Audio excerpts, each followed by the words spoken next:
Et oui, tu t'en doutes, on est parti pour la vidéo Ce que je pense de One Piece, tome 50 à 75. J'aurais pas dit ça vu du costume. Ah bah oui, bah... Alors, en vrai, pour la prochaine vidéo, je crois que je vais faire carrément la grosse cicatrice et tout, tu vois. Mais... Je ferai un costume un peu plus stylé, tu vois, mais ce sera prévu. Et comme tu l'as compris, exceptionnellement, je ne suis pas tout seul, je suis avec Yann, le monteur des bilans lecture, et on va parler du coup ensemble de tout l'arc, tous les arcs One Piece du coup, parce qu'il y a beaucoup d'arcs d'ailleurs dans cette partie, et qu'il y a beaucoup de choses à dire. Et donc pour commencer, on va rapidement récapituler, résumer tout ce qui se passait, où on en était d'ailleurs dans One Piece. Alors Luffy devait d'ailleurs arriver au Nouveau Monde, mais le problème c'est qu'il n'y avait que deux solutions, soit il passait en haut de la falaise du côté militaire, ou alors il devait du coup passer en dessous de la falaise, par l'île des âmes poissons. Et donc on arrivait à Sabaody pour avoir un revêtement pour le bateau, pour passer par en dessous. On était déjà à la fin de l'arc au tome 50, il restait plus que 2 tomes, à savoir là, et on était sur Sabaody. Et là il y a eu une grosse rupture scénaristique. Ouais, je veux dire éclatement. Ça. Voilà, et je m'y attendais tellement pas. En fait, l'équipage de Luffy rencontre Kuma, qui est un grand corsaire si je ne me trompe pas, Présenté et il se comme ça, oui. Voilà, et ils se retrouvent tous complètement séparés les uns des autres, d'un coup sans prévenir. C'était ultra brutal. Ils ont pris des claques de la mort. Et je m'y attendais tellement pas en vrai de me dire waouh, ok, bah Luffy était tout seul. Il y a un côté très positif, c'est que le scénario change radicalement et que ça amène beaucoup de nouveautés. Et il y a un côté très négatif, c'est que parfois t'étais en mode, on est obligé de mettre un chapitre pour chaque personnage. Et c'était un petit peu relou, tu vois, t'étais en mode, mais non, mais je veux la suite de ce qui se passe avec Luffy. Je m'en tape des autres pour l'instant, mais il faut bien les montrer en fait. C'est ça, ouais, c'est... On a un tout petit arc, ou c'est plutôt une sorte de mini-histoire. On a Luffy qui se retrouve sur l'île des Amazones, qui est une île avec des femmes. Que des femmes. Que des femmes. Les hommes sont pas les bienvenus. On a l'arrivée d'un personnage que j'adore, que je trouve fantastique, Boa Hancock. L'impératrice. Elle est trop belle. Et donc globalement Luffy n'est pas le bienvenu sur l'île, mais comme ça reste un shonen et qu'au final il est quand même gentil avec les filles, avec justement les Boa Hancock, les sœurs de Boa Hancock surtout, il devient copain et même on va dire... Et plus si affinité. Et plus si affinité parce que Boa Hancock le veut comme fiancé, tu vois. Donc. Et là on arrive sur une nouvelle arrivée scénaristique, le frère de Luffy, D-Ace, se retrouve enlevé et est condamné à mort. On arrive sur un événement assez stressant où on se dit « Oh non non, le frère de Luffy, il va mourir ». Et donc, tome 54, 55, 56, on a toute la traversée de la prison d'Impel Down. Un arc que je trouve très intéressant pour plein de points, plein de choses. On revoit déjà plein de personnages qui ont bien changé. Oui. Des méchants genre Third, numéro 2, Monclé, qui finalement se retrouvent être maintenant des gentils, des alliés. Donc il y a plein de personnages qui reviennent comme ça et on se dit « Ah, tu es là !» Le clown, la Baggy. Baggy le clown. Pareil, qui devient un personnage mais que je détestais au début, dans le tome 2 en fait, c'est vieux. C'est tellement vieux. Du tout départ. Hein. Mais Baggy le clown, ça devient un personnage que j'ai bien aimé en fait. Et donc on a la grosse traversée de toute la prison à travers différents étages qui sont de plus en plus compliqués. On a Luffy qui est très en difficulté contre Magellan, c'est ça, c'est Magellan le poison. Ouais. Et on arrive sur la découverte d'un ancien corsaire qui a été un peu refusé de son titre. Jinbei. Jinbei. Qui est un personnage que j'adore et que je sais déjà qu'il va être dans l'équipage. C'est sûr et certain qu'il tôt ou tard il va arriver dans l'équipage de Luffy. J'ai hâte. Oui. Jinbei c'est un super personnage. Qui est pas forcément attirant sur le design, on va dire. Mais l'esprit du personnage, sa mentalité, c'est vraiment très agréable, c'est vraiment super bien. Très attirant. Un chic type. Et donc une fois arrivé tout en bas de la prison, malheureusement D-Ace n'est plus là et il se dirige du coup vers l'échafaud. C'est vers l'échafaud, mais je sais plus vers quelle ville. Marineford. Marineford, merci, voilà. Et donc il faut remonter la prison avec toute une équipe, avec également Crocodiles. Vraiment, c'est toute une équipe qui défonce tout, qui sont en mode on remonte. Point. Et donc on arrive avec Marineford en direction de l'échafaud. Et là, c'est le gros boxon. Waouh. C'est mon arc préféré, personnellement. Mais c'est l'arc le plus violent actuel que j'ai lu de One Piece. C'est une grosse guerre entre la marine et la piraterie, mais genre c'est vraiment l'Armageddon quoi.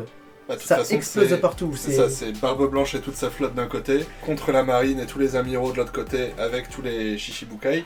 On voit Barbe Blanche qui est extrêmement fort, qui est clairement un titan dans la piraterie, tu vois. Bah, c'est le mec le plus fort à l'heure actuelle. Je vais pas rentrer dans les détails parce que j'ai pas envie de trop spoiler, donc de toute façon si vous regardez cette vidéo, vous risquez d'être fortement spoilé. Déjà, on est sur la mort, du coup, clairement ça spoil, de Barbe Blanche. On est sur la mort d'un des plus grands corsaires qui protégeait énormément d'îles, et ça c'est important de le dire aussi. On a également Luffy qui fait tout pour réussir à sauver Ace et finalement arrive à libérer Ace, c'est important de le dire, il arrive quand même à le libérer en fait. Oui, et il découvre son acquis. Et donc, après pas mal de combats, après des corsaires qui se font battre, après la marine, des grands amiraux qui se font battre aussi, on a du coup la défaite et la mort de D-Ace pour protéger Luffy. Et c'est là que c'est dur parce que c'est un personnage qu'on adore, qu'on se dit, il va revenir parce qu'on l'a pas vu beaucoup, mine de rien. On l'a pas vu beaucoup, il a l'air trop fort, il est trop fort. Il est trop fort, clairement, il a plein de pouvoirs, il a le pouvoir du pyro-fruit qui est trop fort. Et il meurt. Point. Et c'est ultra violent. En plus, on a vraiment un gros flashback à ce moment-là pour expliquer comment Luffy est proche de D-Ace, également de Sabo, donc leur trio comme ça qui était extrêmement fort, qu'ils ont déjà été séparés une première fois par le départ de D-Ace, par la mort de Sabo. Et donc on est sur la fin de l'arc de Marineford, Luffy a complètement perdu, la piraterie de toute façon a perdu, Barbe Noire a récupéré les pouvoirs de Barbe Blanche, et ça c'est le blob twist parce que tout était prévu par Teach, un plan machiavélique. Ouais, c'est là que tu vois que c'est un sacré filou. Parce que tout était prévu, c'est lui qui a arrêté D-Ace pour pouvoir accéder à la prison, pour pouvoir finalement avoir le pouvoir de Barbe Blanche qui venait récupérer... Ouais, c'est surtout en mode pour faire venir Barbe Blanche et le rendre vulnérable. C'est clairement ça, c'est vraiment... tiens, prends-toi une armure de la tronche, je récupère le reste. Et donc on est sur la fin de l'arc de Marineford, Luffy a perdu, et donc il repart s'entraîner pendant 2 ans. Et on arrive du coup à l'arc de l'île des hommes poissons. Alors il y a un tome rapide où l'équipage se réunit comme ça, avec un faux équipage qui... À Sabaody, voilà, justement. À Sabaody, exactement. Retour à Sabaody, des gens qui usurpent l'identité, qu'on arrive à battre les dents. Très facilement, c'est voilà. Ça, ouais. Et du coup on récupère le bateau, et on est parti pour l'île des hommes poissons. Clairement, c'est dit que l'île des hommes poissons, c'est des êtres inférieurs comparés aux humains. Les humains, ils disent que les hommes poissons, ils sont inférieurs, ça se tire des pattes dans tous les coins. Et clairement, c'est 2 peuples qui se font la guerre, alors qu'en fait, à la base, c'était Barbe Blanche, un humain qui protégeait l'île. Ouais. Et donc, on arrive sur un arc où il y a toute une armée d'hommes poissons qui sont pas d'accord avec la politique actuelle et qui font un coup d'état, qui veulent récupérer le pouvoir de l'île des hommes poissons pour la détruire, pour aller sur le monde des... Enfin, pour aller détruire le monde des humains et pour le possession, en fait. C'est... Là où la royauté à la base voulait remonter à la surface pour être amie avec les humains. Tout à fait. Et on a également beaucoup d'informations déjà sur le One Piece, on a des informations également sur des choses du futur qui vont arriver. On sait que Luffy, une prophétie dit qu'il va détruire l'île des hommes poissons. Et ça c'est très important parce que je me dis, est-ce qu'il va pas la détruire par la suite pour réunifier tout le monde, tu vois? Après c'est ça, ouais. Est-ce qu'il va la détruire en mode j'éradique les hommes poissons? Est-ce qu'il va la détruire en mode on dégage l'ancien régime et puis venez avec nous les copains? C'est plus son style, tu vois, mais... C'est une rare série, tu vois, qui tient le rythme, qui tient le coup. Je veux dire, Bleach, clairement, de passer tome 48 jusqu'au tome 74, non. Là où One Piece, plus j'en lis, plus j'ai envie d'avoir la suite et plus je suis dedans. Et donc l'île des hommes poissons, finalement, tout se finit bien. Luffy arrive à sauver le pouvoir de l'île des hommes poissons, à faire que les hommes poissons et les humains, du coup, ou du moins l'équipage de Luffy, ils soient proches, que tout va bien. Et Luffy devient le héros de l'île des hommes poissons. Ainsi, il est aidé par la princesse avec quelques grosses créatures et il permet justement de traverser la mer sous-marine pour arriver du coup dans le Nouveau Monde. Parce que depuis qu'on nous a dit ouais tu vas aller dans le Nouveau Monde, il y a eu tout ça. Hein. On arrive sur Pankazar, une île bipolaire. On peut dire bipolaire, ouais. On peut dire bipolaire, non? C'est. Ouais. Je sais pas comment dire. Elle a un côté feu, un côté glace. Voilà. Point. Et donc on arrive du coup sur une île à la fois de feu et à la fois de glace, et Luffy du coup essaie de voyager, de découvrir cette île, parce qu'il... Pourquoi choisir les îles sécuritaires quand on peut choisir l'île la plus dangereuse? Ouais, c'est parce qu'ils avaient eu le message de détresse. Et oui, c'est vrai, j'avais oublié ce message de détresse. Parce qu'ils ont eu le message de détresse et qu'il est arrivé qu'il a trouvé des jambes. Et donc sur cette île, on apprend pas mal de choses, qu'il y a des expériences sur des enfants qui permettraient de faire des géants, donc déjà on essaie de créer des géants artificiels. Également on apprend qu'on crée des fruits artificiels. Et ça me fait très peur pour le scénario. Parce que le scénario, il vient de dire, à partir de maintenant, il y aura énormément de gens avec des pouvoirs. Oui et non, parce que dans l'arc, on s'assure que la création de ces fruits n'aura pas lieu. Voilà, mais il y a quand même quelques fruits qui ont été créés. Il y a des gens qui essayent de le faire. Et c'est vrai que déjà, on a déjà beaucoup de personnages avec des fruits du démon, et là, si on nous dit qu'on maintenant on peut les créer artificiellement pour faire une armée, ça peut être très très très dangereux. Et donc tout ça c'était un plan machiavélique de Doflamingo. Et donc on sait que Doflamingo c'est un des descendants des dragons célestes, donc les créateurs de l'état actuel. Donc c'est pour ça qu'il a beaucoup de pouvoir, que c'est un grand corsaire qui peut faire un peu ce qu'il veut. Donc clairement c'est un très très gros adversaire. Et donc tout l'arc au final c'est justement pour lancer quelques petites bases qui permettent de lancer les prochains arcs. Donc déjà on a un guerrier du pays de Wa avec son fils, un petit dragon qui a mangé un garçon qui a mangé un fruit du démon. Voilà, c'est mieux. Qui est devenu un petit dragon. Exactement. On a également César qui se fait battre et du coup qui doit être livré à Doflamingo justement en échange de la destruction. Enfin vraiment c'est tout un plan pour détruire les usines de fruits du démon. Et donc le prochain arc, c'est un arc qui est encore en cours. Et donc malheureusement je ne pourrais pas en parler intégralement. Je pourrais pas dire que je l'ai fini parce que malheureusement c'est le problème du tome 75 en fait. Mais je tenais quand même à le faire de 25 en 25. Et oui effectivement on est à l'arc Dressrosa, qui est une île un peu atypique. C'est-à-dire que c'est une île déjà un peu sur le thème romantique, avec le Colisée. Et on a curieusement des jouets qui se baladent partout, mais ça ne choque personne. Il y a des jouets partout qui discutent, qui parlent comme ça.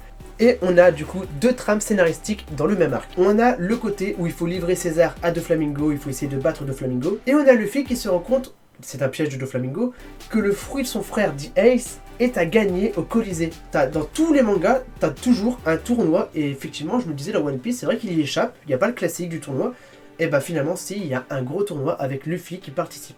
On voit beaucoup de personnages, beaucoup de combats, des méchants avec un pouvoir du bouclier qui finalement sont fans hardcore de l'équipage de la Chapeau de Paille. Ouais. Je sais pas si tu t'en souviens ou pas. Ouais. Et donc Luffy effectivement était largement en tête, mais du coup doit aider l'équipage, et donc laisse la place à un personnage qui était soi-disant mort, Sabo. Tadam. Donc c'est Sabo, personnage que je ne connais pas encore réellement à l'état adulte. Non, on l'a vu que dans le flashback, donc... Effectivement, qui refait son apparition et qui prend la relève de Luffy pour gagner le fruit. On a également le retour de Koala, personnage que je ne connaissais que via la figurine que j'ai. Oui. Et le petit flashback. Voilà. Et du coup, on a tout l'aspect rébellion avec les nains, avec tout ce qui est joué contre Doflamingo. Voilà, pour essayer de libérer tout le monde en fait. Oui, juste pour battre Doflamingo. Et donc voilà pour les grosses lignes, bon vraiment la grosse trame scénaristique de tout ce qui se passe dans les 25 tomes de One Piece. Voilà, il y a plein de choses que j'ai pas pu dire parce que vraiment il se passe beaucoup trop de choses en 25 tomes. Et j'ai remarqué en ayant lu 15 tomes en un mois, c'est très long à lire. Et c'est pour ça que le jour où je vais lire les 100 tomes d'affilée, oui, ça va arriver, je sais que ça va être compliqué, tu vois. Parce que ça va être long. Il va pas survivre à cette épreuve. Pour résumer ce que j'en ai pensé, j'ai adoré et je suis vraiment à fond dans One Piece maintenant. Pour te dire, j'ai déjà acheté la suite et je compte m'acheter tous les tomes qui me manquent dans la semaine. Cette semaine, je vais à Manga de Case, je prends tous les tomes qui me manquent jusqu'au 99 et il y a le tome 100 qui sort dans les prochains jours. Attention. Et donc pour janvier, je fais les 100 tomes de One Piece. Voilà, c'est dit. Et donc maintenant, on va passer un peu plus au personnage de l'équipage de Luffy. Quel est mon classement? Quel est mon top 9? Top 9 parce qu'il n'y a pas encore Jinbei, même si je pense qu'il arrive juste après cet arc. À mon avis, arc suivant, il y a Jinbei dans l'équipage. Et donc on va commencer tout de suite le classement et on commence avec le top 9. Le top 9 pour moi c'est tout simplement Nami. Alors ça n'a pas changé, je déteste Nami, je n'aime pas ses pouvoirs, je n'aime pas sa façon de combattre, je n'aime pas sa personnalité, je n'aime tout simplement pas Nami. Yann, ton top 9? Francky. Pourquoi? J'aime pas. Juste, c'est le même concept que pour toi, c'est... Je n'aime pas ce personnage. Juste... Oh. On passe au top 8. Le top 8 justement, c'est Franky. Alors j'adorais Franky au moment de son arrivée, tu vois, son histoire était sympathique, ouais. C'était très intéressant comment il est arrivé. Là il est parti dans l'excès, c'est-à-dire que maintenant c'est un mecha qui peut faire des fusions et tout. Et... Ouais c'est ça, c'est trop. Juste voilà, c'est trop. Perso il sert pas à grand chose, il est juste là quoi, c'est dommage. C'est le charpentier, c'est le mécanicien mais... Et de mon côté moi c'est Brook. Brook du coup, parce que à peu près le même concept. Je trouve que le personnage manque de profondeur, qu'il n'y a pas un grand intérêt. On passe au top 7. Mon top 7 c'est tout simplement Brook. Exactement comme tu dis, il a perdu beaucoup de valeur en fait en combat. C'est-à-dire que maintenant oui, il est plus là pour les gags, pour l'humour. Il sait même très bien se battre, mais c'est vrai que Brook au final pour moi il a très peu de valeur dans l'équipage d'utilité en fait. Si ce n'est le fait d'être un squelette et donc d'être un peu immortel. Voilà, que parfois on pense qu'il est mort et du coup il passe inaperçu, que ok ouais. C'est un gros musicien de talent, mais même niveau power-up, il a pas excessivement changé en fait. C'est ça, c'est pas une des stars de l'équipage. Mon top 7 à moi c'est Sanji. Oh. Alors, il est fort, il a tout ce qu'il faut et tout, mais c'est pareil, j'ai pas d'attrait particulier pour le personnage. J'aime pas trop sa façon d'être, etc. Alors il est super fort, mais ouais non, je sais pas, c'est... Le top 6, encore une fois, c'est pour la même raison que toi, c'est Chopper. Tony Chopper. Pour moi, c'est encore une mascotte. Voilà, c'est clairement encore de l'humour. Il est utile parce qu'il est médecin pour l'équipage. En dehors de ça, c'est pas un personnage qui m'intéresse énormément. Et pourtant, son power-up, il est quand même vachement intéressant. Maintenant, il peut se transformer comme il veut. Il peut même avoir sa forme ultime avec une seule Remembrance. Je sais plus comment dire. Je sais pas pour toi. Top 6 Top 6 à moi, c'est Usopp. Et bah, c'est à peu près les mêmes raisons que Chopper. Au final, il est bien, mais il y a un tel écart en fait avec le top 3 que je peux pas le mettre plus haut. Parce que justement, le top 5, bah, c'est Usopp. En fait, je trouve qu'il est devenu beaucoup plus intéressant. Pour ceux qui se rappellent, à la base, bah, c'était mon top vraiment 7, 7 à peu près Usopp. Ouais, il était en bas. Il était vraiment tout en bas. Sa nouvelle capacité de combattre avec des graines, des fruits, il a trouvé plus de courage, il a un nouveau style comme ça, un nouveau chara-design comme beaucoup de personnages. Je trouve beaucoup plus intéressant maintenant Usopp qu'à l'époque. Il est clairement plus intéressant. Après, j'adore son style, mais ouais, moi je mets juste Chopper au-dessus parce que bah, j'ai plus d'affection pour le personnage, juste. Et bah, les deux pour moi se valent, et les deux sont hyper intéressants. C'est vrai que voilà, oui, mais... Mon top 4, c'est Sanji. Tu vois, moi c'est pareil, il a énormément monté, Sanji. Niveau combativité, il a énormément évolué. Je trouve plus intéressant maintenant au niveau des combats, la jambe noire. Il y a pas mal d'humour avec tout ce qui s'est passé avec l'île des hommes travestis. Oui. C'est un humour, par contre, c'est un humour, je me suis demandé, est-ce que ça passe vraiment en France ? C'était une façon aussi de calmer le personnage, je pense. Ouais, voilà. De faire que maintenant, dès qu'il y a une fille, il a un gros traumatisme parce qu'il est en mode... il peut en mourir tellement, c'est rare pour lui d'avoir côtoyé des filles. Ça, c'est vraiment quelque chose qui m'a vraiment beaucoup impacté, que j'ai trouvé très marrant. Je pense que c'est pour ça que j'adore le personnage. Et de mon côté, moi, du coup, c'est Nami, qui est en 4. Bah, Nami, je l'apprécie depuis le départ, en fait. Elle est plus utile, plus intelligente que certains persos. Elle est plus utile, elle est... Bah, si elle était pas là, ils auraient pas été très très loin, au final. Ah, mais je suis complètement d'accord. Ouais, sans la navigatrice, c'est mort. Et bah, j'aime beaucoup aussi le côté pouvoir météo, qui est terrible, je trouve. Nuance de perception, bah moi je trouve ça fou, toi non. Bah, moi, c'est clairement le personnage qui m'intéresse le moins, que j'aime le moins de la série depuis le début, tu vois. Ouais. Le top 3, ça va surprendre certaines personnes, c'est Nico Robin. Alors j'adore toujours le personnage, j'adore l'histoire de Nico Robin, son pouvoir qui est un peu sous-utilisé, tu vois. Complètement d'accord. Bah en fait, elle a perdu un petit peu d'utilité en fait, elle est beaucoup plus effacée dans le scénario. Depuis la transition des 2 ans, on la voit beaucoup moins souvent. À part qu'on sait qu'elle peut maintenant se dupliquer. Ouais. Elle a vraiment eu un power-up de pouvoir et pourtant elle est ultra effacée, on la voit très très peu. Elle est mon top 3 aussi, principalement de par le pouvoir que je trouve abusé. C'est beaucoup trop fort et trop sous-exploité aussi. C'est ça, voilà, c'est... Après, ça pourrait tellement permettre de renverser toutes les situations que... Donc très très dommage, je trouve, mais... Mais top 3 quand même. Mais top 3 parce quand même. Parce qu'on l'aime bien. Parce qu'on l'aime bien et que bah, on a envie de la revoir. Le top 2, il a été extrêmement compliqué à faire pour moi. Parce qu'en fait, entre le top 1 et le top 2, je savais pas quel personnage choisir. Je me suis dit, les deux, ils se valent, les deux, ils sont ex-aequo. Mon top 2, c'est Zoro. Roronoa Zoro. C'est mon top 2 aussi. Top 2 aussi ? Eh oui. C'est tout simplement pour moi un des meilleurs guerriers de l'équipage. Ah oui, bah ça c'est sûr. Il est ultra stylé, en mode je dors dans mon coin, par contre si je me réveille, faites gaffe parce que je peux défoncer des culs. Il y a ce côté solitaire et lunatique, au final, qui est un peu trop aussi, mais qui est chouette. C'est son personnage, c'est lui qui est comme ça. Après, son entraînement avec Mihawk, c'est aussi fou, clairement. Niveau épéiste, il n'y a pas grand monde qui peut le battre. Et il y a un truc que j'adore aussi avec Zoro, c'est qu'en fait t'as vraiment le côté où le mec il a une fierté comme c'est pas possible, mais il est complètement nul pour se localiser. Oui. C'est-à-dire que le mec, t'es obligé de le tenir par la main pour dire viens, on va là-bas. Si tu le laisses diriger, même si t'es sur son dos et qu'il court, tu dis prends l'escalier, il va à côté de l'escalier, tu vois. Ouais, c'est... Il ne sait pas se repérer, c'est impressionnant, tu vois. C'est aussi un des gros inconvénients. Hein. C'est le truc qui décrédibilise le personnage, mais qui le rend en même temps assez marrant et... Bah, il faut qu'il y ait des points faibles, tu vois. C'est ça, c'est le point faible nul du personnage. Il y a un personnage qu'on n'a pas encore vu, et du coup c'est logique, bah c'est Luffy. Tout à fait. En fait, Luffy, c'était pas mon personnage préféré pendant très longtemps. Pendant 50 tomes, c'était clairement pas mon top 1. Le truc, c'est que là, actuellement, du 50 au 75, t'es obligé d'aimer Luffy. Il s'entraîne, donc il a un power-up de taré. Très très très fort. Très très fort, parce que maintenant, il arrive à utiliser beaucoup de choses, beaucoup de capacités. Le mec, il est en mode, ouais, il y a 10 000 personnes, ok, 5 000 qui dort. On rappelle que son pouvoir, c'est d'être élastique, quoi. Moi, je trouve ça ouf, ce qu'il est capable de faire avec ce pouvoir-là. Et c'est ça qui est terrible aussi dans One Piece, de voir comment un tout petit truc, tu te dis, bah, c'est de la merde. Et en fait, bah non, c'est vachement fort. Ouais. Le personnage est juste trop bien. Alors que si tu mets un duel Luffy contre Zoro, lequel va sortir vainqueur, c'est compliqué aussi, en vrai. Ah, en vrai, ouais. Heureusement qu'ils doivent pas se rebattre comme ils l'ont fait à leur rencontre à ce niveau-là, parce que... J'avoue. Mais donc Luffy, oui, voilà, qui est passé en top 1. Je sais pas si il va rester top 1, en plus surtout avec l'arrivée de Jinbe, que j'adore. Trafalgar Law, il ne fait pas partie de l'équipage de Luffy, mais je lui mettrai une mention spéciale parce que c'est clairement mon personnage préféré de la série actuellement. Et toi d'ailleurs, n'hésite pas à faire ton classement dans les commentaires. Ton classement de l'équipage de Luffy, de Chapeau de Paille. Quel est également ton personnage préféré de la série, tout simplement. Moi c'est Trafalgar Law, ton personnage préféré. Je vais en choquer, mais ça serait peut-être Barbe Noire. Barbe Noire?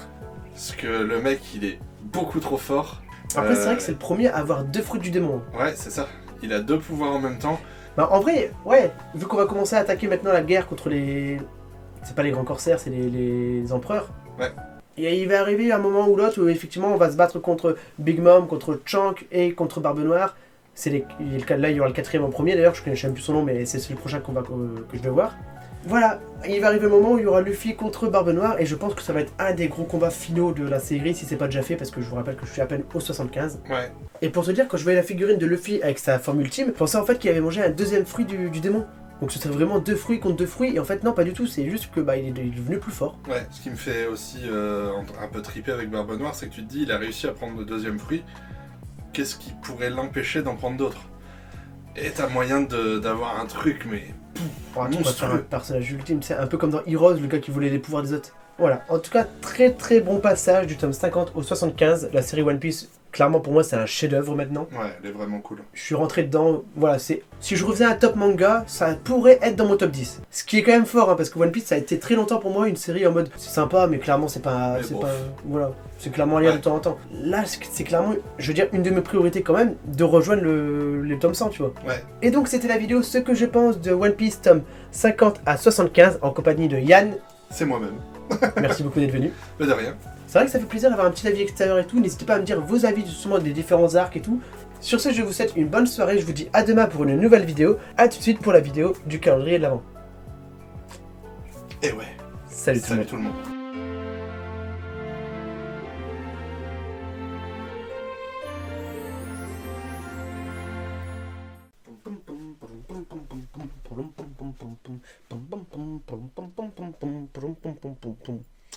Ouais, salut à tous, on passe au jour numéro 7. Alors, le numéro 7, c'est la légende de l'immortel Chandras. C'est un manga de Yuki Monji de chez Kana Édition. Je vais lire ça tout de suite et bien sûr, on en parle comme d'habitude juste après.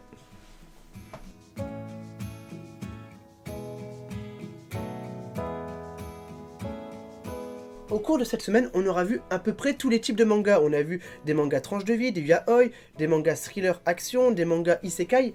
On a un pur shonen et il est vraiment très agréable à lire. La légende de l'immortel Chandras, c'est l'histoire de 7 héros qui auraient sauvé le monde.